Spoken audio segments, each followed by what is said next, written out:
Hi friends, உங்க எல்லாருக்கும் என்னுடைய அன்பான வணக்கம். இது ஷர்மிளா பிராங்கோவின் சீரிய தென்றல் அவளை சிறை கொண்ட சினம் அவன் நாவல் பகுதி 21. வாசிப்பது ஷர்மிளா பிராங்கோ. வாங்க ஃப்ரெண்ட்ஸ், தொடர்ந்து கதை கேட்கலாம். சக்தியின் குடும்பம் சிவகாசியை அடைந்து விட்டது. பெரியம்மா ருக்மணியின் கணவர் சிவகாசியை சேர்ந்தவர்தான். அவரது அண்ணனும் குடும்பமும் வெளிநாட்டில் தான் இருக்கிறார்கள். அவர்களது வீட்டில்தான் 2 நாட்களுக்கு முன்பே பெரியம்மாவும் குடும்பமும் வந்து தங்கி இருக்கிறது. சக்தியின் குடும்பமும் அந்த வீட்டிற்கு தான் வந்திருக்கிறார்கள். பெரியம்மாவின் நாத்தனாரும் சிவகாசியில் தான் இருக்கிறார். அவர்களது மகள் தான் சந்திரகலா. அவளை தான் சக்திக்கு மனம் முடித்து வைப்பதை பற்றி சக்தி அறியாமல் பேச்சுவார்த்தை நடந்து கொண்டிருக்கிறது. சக்தியின் குடும்பமும் பெரியம்மா தங்கி இருக்கும் வீட்டிற்கு வரும்போது ஹாலில் அமர்ந்திருக்கும் பெரியம்மாவின் அருகில் அமர்ந்திருக்கிறாள் அந்த அழகி. அவளை கண்டதும் மீனாட்சியும் ஆனந்தியும் தங்களுக்குள் ஏதோ பேசிக் கொள்வது சக்தியின் செவியையும் எட்டியது. அதுதான பொண்ணு, பார்க்க எவ்வளவு அழகா இருக்கா. இசையெல்லாம் எதுக்கு, இவளே போதும். எப்படியாவது நம்ம சக்தி மனச மாத்தி இந்த பொண்ணையே சக்திக்கு மனைவி ஆக்கிடணும். பொண்ணை பார்த்தா ரொம்ப சாது மாதிரி தெரியுது. இந்த பொண்ணு எதுக்காக கட்டணவன் விவாகரத்து பண்ணான்னு தெரியலையே. கடவுள் நல்லவங்களுக்கு தான் இப்படி எல்லாம் சோதனை கொடுப்பாரு போல. அவர்கள் பேசுவதை கேட்டதும் சக்திக்கு கோபம் விற்றென்று தலைக்கேறியது.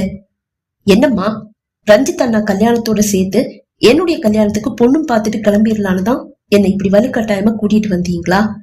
அவன் கோபமாக கேட்க, ஆமா, அதுல என்னடா தப்பு இருக்கு? பாருடா அந்த பொண்ண, எவ்வளவு அழகா அடக்க ஒடுக்கமா இருக்கா. இசைக்கு அடக்க ஒடுக்கத்துல என்னம்மா குறை? அடக்க ஒடுக்கமா தான் இருந்தா, ஆனா கொலைகாரியாச்சே. யாருமா கொலைகாரி? அவ ஏதாவது கொலை பண்ணாளா? ஏதோ ஒரு கோபத்துல அண்ணனை கொலை பண்ணணும்னு நினைச்ச, அவ்வளவுதானே. அதுக்கு போய் வாய்க்கு 300 தடவை கொலைகாரி கொலைகாரின்னு சொல்லிட்டே இருக்கீங்க. அதுதான் அவ செஞ்ச தப்புக்கு மன்னிப்பு கேட்டுட்டாள்ல. மன்னிப்பு கேட்டா எல்லாம் சரியா போயிடுமா? சரி, அதை விடுங்க. அடக்க ஒடுக்கமா இருக்கிற இசையையே கொலைகாரின்னு நீங்க சொல்றீங்க. இந்த பொண்ணு கூட அடக்க ஒடுக்கமா தான் இருக்கா. இவ கூட கொலைகாரியா இருக்க போறா பாத்து என்று கூறிவிட்டு ரஞ்சித் தன் நண்பர்களோடு அமர்ந்து பேசிக் கொண்டிருப்பதை கண்டவன் அவர்களோடு வந்து இணைந்தான். சக்தியை தன் நண்பர்களுக்கு அறிமுகம் செய்து வைத்தான் ரஞ்சித். என்ன சக்தி, நீ சந்திராவை பாத்தியா? சந்திராவை உனக்கு பிடிச்சிருக்கா? ரஞ்சித் கேட்க, ஓ, அப்படின்னா எல்லாரும் சேர்ந்துட்டாங்களா? டேய், சந்திராவுக்கு என்னடா குறை? அவ பாவண்டா.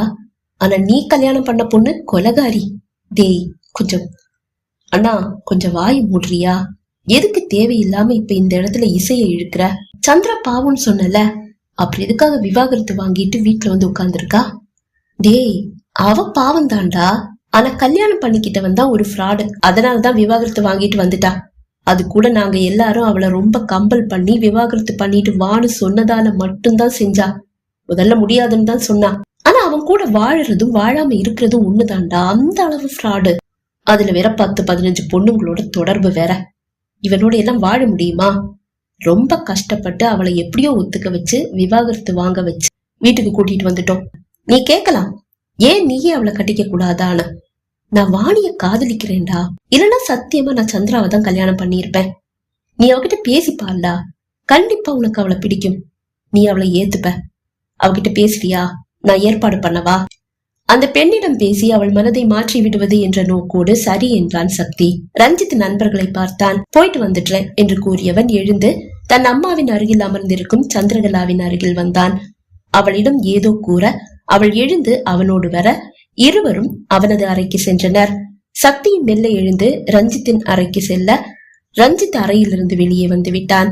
அதை கண்ட ரத்னவேலுக்கு சந்தேகம். அங்க ஏதோ நடக்கிற மாதிரி இருக்கே. அவனும் மிகவும் தற்செயலாக ரஞ்சித்தின் அறைக்கு வருவது போல் அறைக்குள் வந்தான். இங்க பாருமா, உனக்கு நான் சரிப்பட்டு வரமாட்டேன். உனக்கு ஏத்த மாப்பிள்ள நான் கிடையாது. உன் வீட்டுல இருக்கிறவங்க என் போட்டோவை காட்டி இவன் தான் மாப்பிள்ளன்னு சொல்லி இருந்தா தயவு செஞ்சு அதையெல்லாம் மறந்துடு. என்னை விட நல்ல ஒரு பையனா உனக்கு கிடைப்பான். ரஞ்சித் அண்ணா கூட நீ ரொம்ப பாவம்னு சொன்னான். உன்னை பார்க்கும்போது எனக்கும் அப்படிதான் தோணுது. ஆனா உன்னை கல்யாணம் பண்ணிக்கிற தகுதி எனக்கு கிடையாது. என்னை பத்தி வீட்டுல இருக்கிறவங்க சொல்லி இருப்பாங்கன்னு நினைக்கிறேன். சக்தி கூறுவதை கேட்டபடியே உள்ளே நுழைந்த ரத்னவேல், என்னடா சக்தி என்று கேட்டபடியே அவன் அருகில் வந்து நின்றான். அண்ணா, எனக்கும் உங்களை கல்யாணம் பண்ணிக்கணும்ன்ற ஐடியா எல்லாம் இல்ல. அந்த பெண் அண்ணா என்று அழைத்ததும் அந்த வார்த்தை சக்தியின் செவியில் தேனாக வந்து பாய்ந்தது. அண்ணா நான் கூப்பிட்ட? ஆமண்ணா, எனக்கும் ஒருத்தரை பிடிச்சிருக்கு. ஆனா அவருக்குதான் என்ன பிடிக்கல. யாருமா அது? என்னுடைய மாமா மகன்.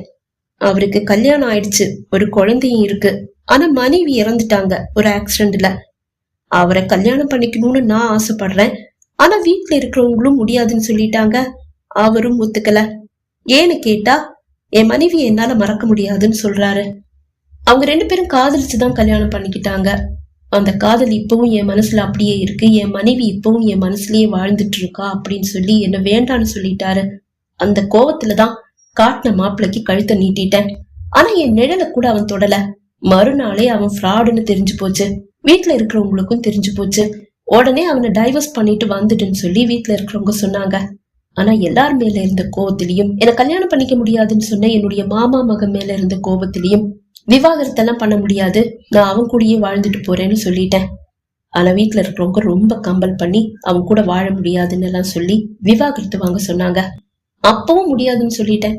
கடைசியில என் மாமா பையன் வந்து அவன் கூட எல்லாம் வாழ முடியாது, வீட்டுல இருக்கிறவங்க எவ்வளவு சொல்லி நீ கேட்கல, என் மேல இருக்கிற கோபத்துலதான் நீ இப்படி இங்கேயே இருக்கேன்னு தெரியும், உன்னை கல்யாணம் பண்ணிக்கிறத பத்தி நான் யோசிக்கிறேன், எனக்கு யோசிக்க டைம் வேணும் அப்படின்னு சொன்னாரு. நான் விவாகரத்து வாங்கிட்டு வந்ததும் முதல்ல அவர்கிட்ட தான் பேசினாங்க.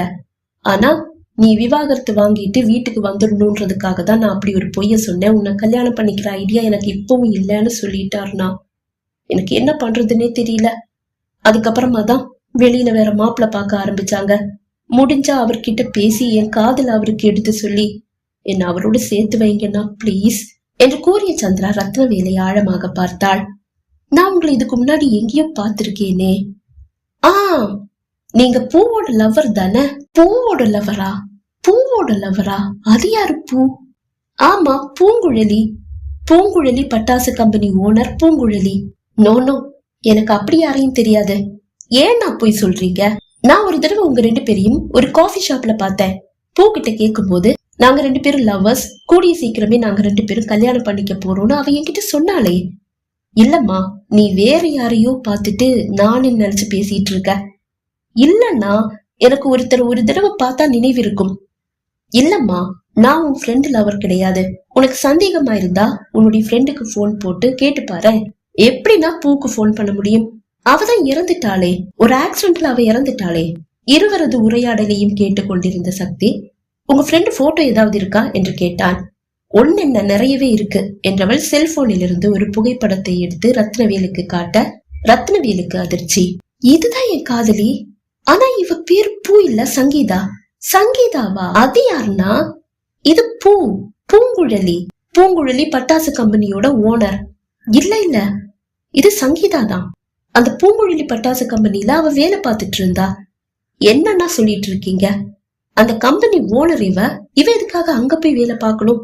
சக்தி ரத்னவேல் இருவரும் புரியாமல் ஒருவரை ஒருவர் பார்த்தனர். சட்டென்று சக்திக்கு இசையின் நினைவு வர, உங்க ஃப்ரெண்டு பூங்குழலிக்கு தேனிசை தேன்மொழின்னு 2 தங்கச்சி இருக்காங்கல்ல?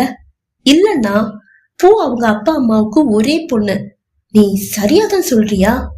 ஆமண்ணா, நான் சரியாதான் சொல்றேன். பூவை எனக்கு தெரியாதா?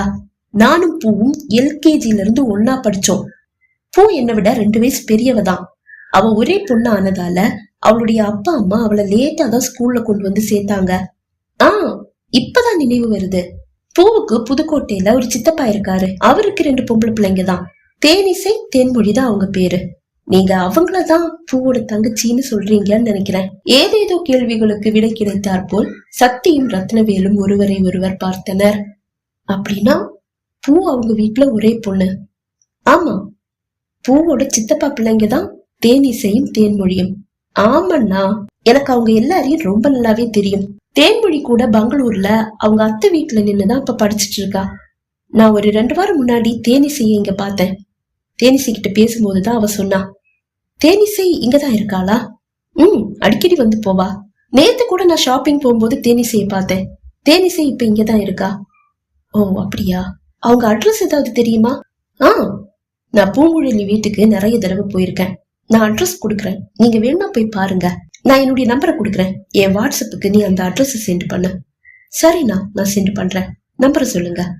எண்ணெய் வாங்கி கொண்டவள் உடனே இசையின் பெரியப்பா வீட்டு முகவரியை அனுப்பி வைத்தாள். சரிம்மா, நீ போய் உன் வேலையை பாரு. ஓகேண்ணா. சந்திரகலா அறையிலிருந்து வெளியே சென்றதும், சக்தி, நாளைக்கு கல்யாணம்.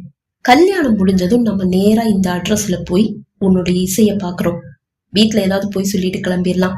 அப்போதுதான் சக்தியின் அம்மா அறைக்குள் வந்தார். நீங்க 2 பேரும் இங்க என்ன பண்ணிட்டு இருக்கீங்க? உங்களை பெரியம்மா தேடுறாங்க. பெரியம்மாவா? எதுக்குமா? ஏதோ கொஞ்சம் பொருட்கள் எல்லாம் வாங்கணுமா? ரத்னா, உனக்குதான் இந்த சிவகாசி ரொம்ப நல்லா தெரியுமே. சூப்பர் மார்க்கெட் எல்லாம் எங்க இருக்குன்னு தெரியும் தானே? தெரியுமா? அப்ப போய் பெரியம்மா கிட்ட என்னென்ன வேணும்னு சொல்லி கேட்டு கொஞ்சம் வாங்கி கொடுப்பா. இங்க சின்ன பசங்க யாரும் இல்ல. சரிம்மா, நானும் சக்தியும் போயிட்டு வந்துடுறோம். சரி, சீக்கிரமா போயிட்டு வாங்க. இருவரும் அம்மாவோடு அந்த அறையிலிருந்து வெளியே வந்தனர். பெரியம்மா எழுதி வைத்திருந்த அந்த லிஸ்டை வாங்கி கொண்டு பைக்கை எடுத்துக்கொண்டு சக்தியோடு கிளம்பி விட்டான் ரத்னவேல். சூப்பர் மார்க்கெட்டுக்கு சென்று தேவையான பொருட்களை வாங்கிவிட்டு இருவரும் வெளியே வரும்போது அது ஒரு காரில் ஏறி செல்கிறாள் இசை. ஆனா இசைனா? ஆமாடா, நானும் பார்த்தேன். சந்திரா சொன்ன மாதிரி இசை இப்ப இங்கதான் இருக்கா. நாளைக்கு கல்யாணம் முடிஞ்சதும் முதல் வேலையா அவளை போய் பார்க்கலாம். ஒருவேளை அவ இங்கிருந்து கிளம்பிட்டா என்ன பண்றது? ஆனா பைக் எடு, அந்த கார் பின்னாடியே போலாம். ரத்னவேல் பைக்கை ஸ்டார்ட் செய்ய சக்தி பைக்கில் ஏறி அமர்ந்தான். கார் சென்ற திசையை நோக்கி அவர்களது பைக்கும் பாய்ந்தது. பகுதி 21 நிறைவடைந்தது. பகுதி 22 உங்களை சந்திக்கும் வரை விடைபெறுகிறேன். நன்றி, வணக்கம்.